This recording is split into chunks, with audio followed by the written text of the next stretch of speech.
ఓం నమో వెంకటేశాయ. అందరికీ నమస్కారం. తిరుమల తర్వాయి భాగం తెలుసుకుందాం. గరుత్మంతునికి శ్రీయపతి ఆదేశం. శ్రద్ధగా వినండి. గరుత్మంతునికి శ్రీయపతి ఆదేశం. ఆదిశేష వాయువులకు జరిగిన వాదంలో ఆ పర్వతము ఆ దక్షిణ దిక్కునకు ఆదేశింపబడింది. అలా ఆదేశింపబడిన నీరు పర్వత పుత్రుడైన ఆనందాద్రి సువర్ణముఖి నది తీరమునకు ఉత్తరమున వచ్చి చేరెను. శిఖరం యస్య దృష్ట్యేవ సత్యభావై ప్రముచ్యతే. ఈ పర్వతరాజ శిఖరమును చూచినంతని వెంటనే పాపములు నశించిపోవును. పరమ పవిత్రమైన శ్రీ వెంకటాచలమునెత్తుకొని వైకుంఠమునకు కొనిపోయేదనని దళంచగా శ్రీయపతి తెలుసుకొని గరుడుతో, పక్షిరాజ, మనమందరం ఈ పర్వతమునందే నివసించేదము అని అనెను.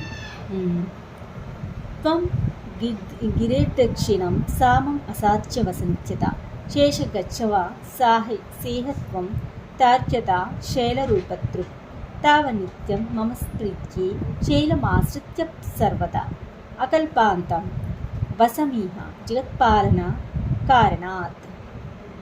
నీవు పర్వత దక్షిణ చర్యందెల్లప్పుడు నివసించి ఉండుము. శేష, నీవు గరుత్మంతునికి క్రిందుగా పర్వతమునకు ధరించి నివసింపుము. నేను ప్రళయకాలము వరకు జగత్తును రక్షించుటకే ఇచ్చట నివసించి ఉండును.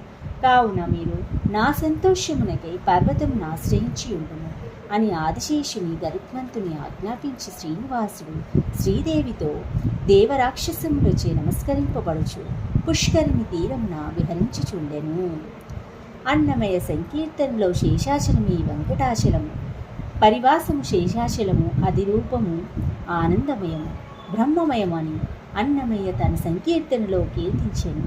అదివో అల్లదివో శ్రీ హరివాసము, 10,000 శేషుల పడగలమయము, అది వెంకటాచలమఖిలోన్నతము, అదివో బ్రహ్మాదులకు అపురూపము, అదివో నిత్య నివాసమఖిల మనులకు, అదే చూడదము ముక్కుల ఆనందమయము, చెంగట నల్లదివో శేషాచలము, నింగునున్న దేవతల నిజవాసము, ముంగిట నల్లదివో మూలనున్నదనము, బంగారు శిఖరాల బహుబ్రహ్మమయము, కైవల్య పదము వెంకటనగమదిగో, శ్రీ వెంకటపతికి సురులైనది, భావింప సకల సంపద రూపమిదిగో, పావనములకెల్ల పావనమేము అని పద కవితా పితామహుడు తాళ్ళపాక అన్నమయ్య ఈ విధముగా పరివాసమును శేషాచలమని వెంకటాచలమని కీర్తిస్తూ ఆ పర్వత మహత్యమెట్టిదో చక్కగా వివరించెను.